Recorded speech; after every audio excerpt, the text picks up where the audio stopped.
Hi everybody, this is Shian Kim from South Korea. I spent 3 days this weekend at my farm, which is located 80 miles from Seoul to the east. We have the small lodge and cafe and seminar room and big barns back there and small library. I'm dreaming a kind of a healing center here for the people who need some help and consolation at this time. We have a academic center at Seoul. This is a farm and healing center at countryside. We spent 4 years since I came here and dreaming a kind of a healing center. We have a slogan just like this: good food and healthy mind and also sound spirituality. Are you familiar with this kind of slogan? I have a wonderful mother, as you imagine, of course. The Hildegard suggested 6 golden rules for healthy life.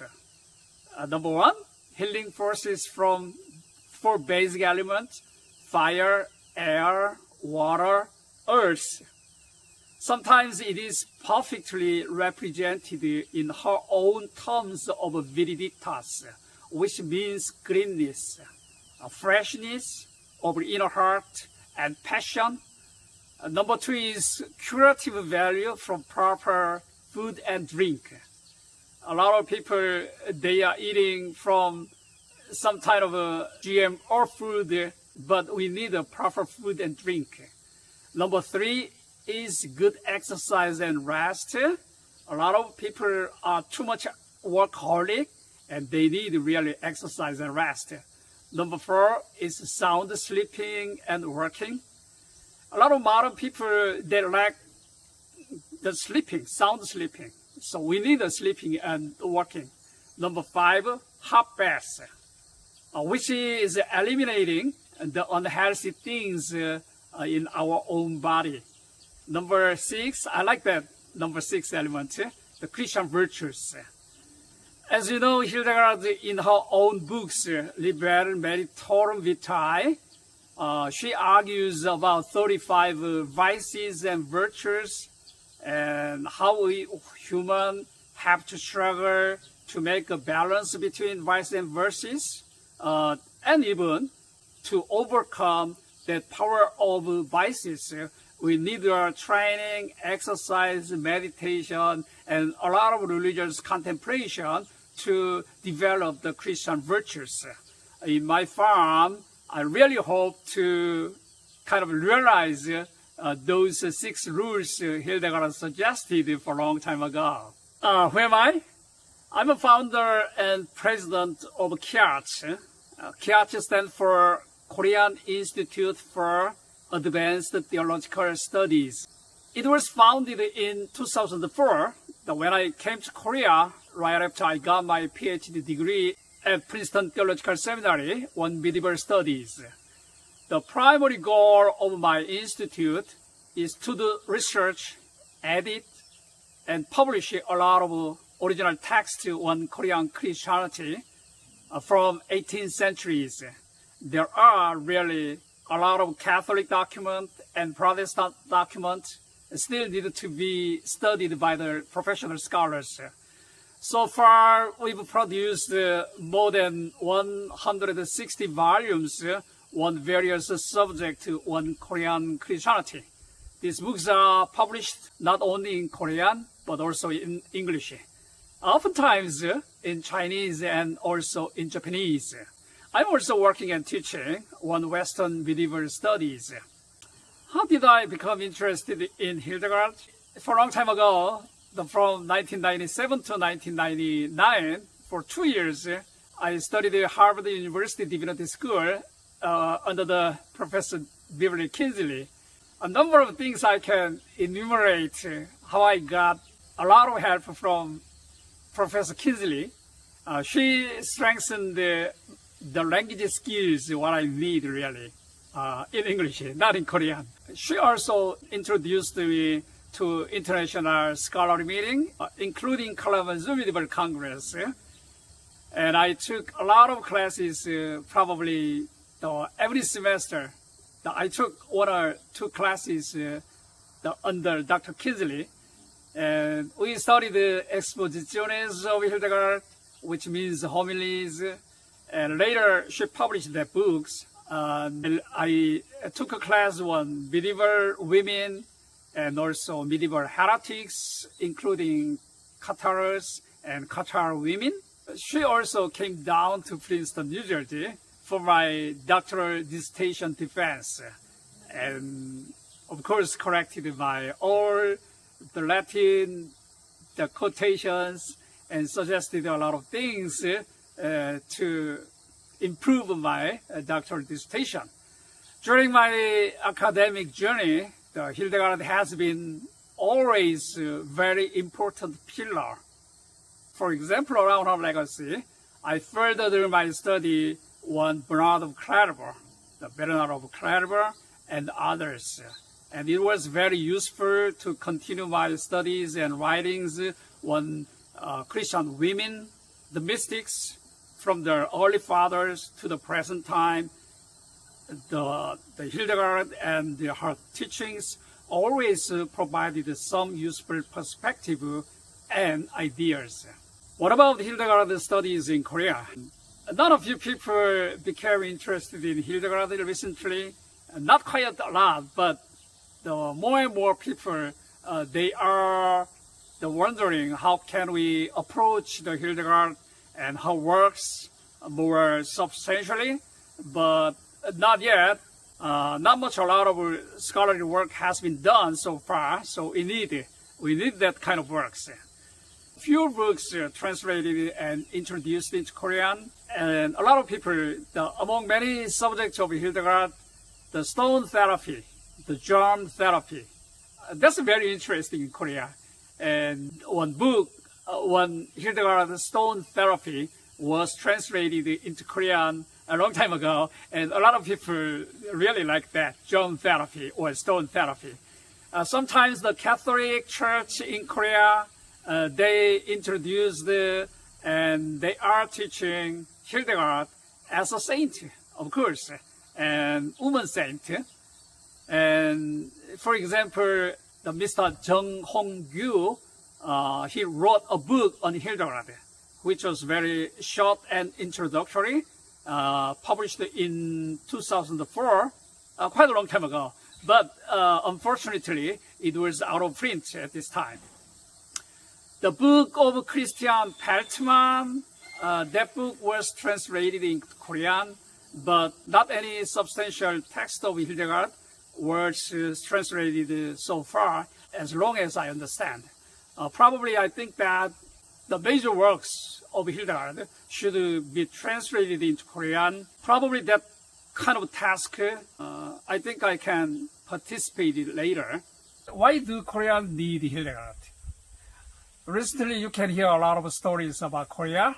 For example, BTS at the Billboard chart, and also last year, Parasite, the movie Parasite at the Academy Award, which shows some aspect of a really dynamic cultural creativity and also very strong dynamic aspect of Korean society. That's right.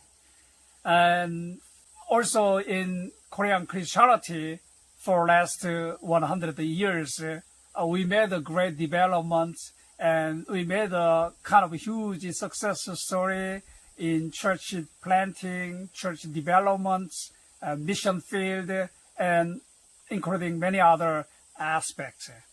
In Korean society too, we made a huge development.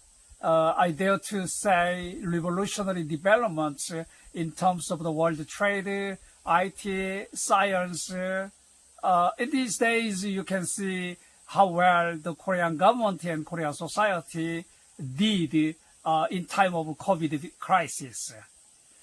That kind of economic development and material richness, and also great success stories of church and Korean society. But at the same time, we are facing a lot of issues and problems. That is not just in Korean society, but around the world. We, the the humans, global people, we are facing such a big problems. Also, Korean churches, they are facing moral issues, sexual issues, a lot of times financial issues, and also kind of the view of the society. I mean, how can we keep our balanced view of the society and the church? That is always a problem we are facing these days, especially. Considering this situation of Korean society, probably the writings and the Hildegard studies probably can provide a useful lens through which we can look at Korean society and Korean Christianity too. She was so attractive. She was so effective. And how can we use those wisdom and those understanding of the world and the nature? How can utilize her theology, her thinking, her thought to re-establish the Korean society and also the Korean church. What I am doing now, as for the Hildegardian studies, I'm preparing a book which will be published pretty soon, sometime in October. I selected the small part of writings written by Hildegard, from Scivias to Homilies. This is a sort of essential writings which show various aspects of Hildegard. I choose a part of each writings and translated into Korean, added a little bit explanation for each piece. You can think about the Penguin series. It's going to be 200 pages long, a very compact, handy, and portable book. My goal is that just to provide some reliable text, original text, even translated into Korean for Korean readers to go deeper level of studies of Hildegard. Generously, Professor Beverly Kinsley wrote a wonderful prologue for my book, and I'm so excited. These days I'm finishing second reading, and we're gonna do a little bit more work on that to publish pretty soon. So I was trying to show the Korean readers who Hildegard was and how deep was the theology. For example, her description of the cosmos. We know the macrocosmos, which means a big universe, to the microcosmos, which means the soul and nature of humanity. I mean the human nature. This kind of all aspect from cosmology and Christology, Symphonia and Psalter and homilies. I try to Korean readers taste a little bit for each substantial works of Hildegard. I can explain and introduce all the stories, but I can provide a piece to make them taste a bit here and there and gather those tastes as a whole so that they can get a better understanding of Hildegard. In the future, what I'm expecting, this time it was my honor and privilege to take part in this kind of a wonderful Hildegard journey with famous and diligent scholars around the world. It's my privilege, really. And sharing academic results and products, just like this time, with Western scholars and Korean also, and Asian scholars, will be a fantastic model. There are a lot of people who really want to know about Hildegard, and also other Western mystics, and the women mystics, and also women's spirituality. So we can co-op together for that goal. In Korea, we need more substantial works. The most substantial work of Hildegard needed to be introduced and also translated into Korean. There are a lot of people, as I told you, there are a lot of people who want to know really about Hildegard. what I need your cooperation, probably to bring your product and your work for the Korean readers and audience. This is a good start for such a bridge and such a cooperation in the future. It was my privilege to share my story about Hildegard, and it was fortunate for me. It was a great opportunity, even for me, to know your works and your longing and your loving of Hildegard. Thank you.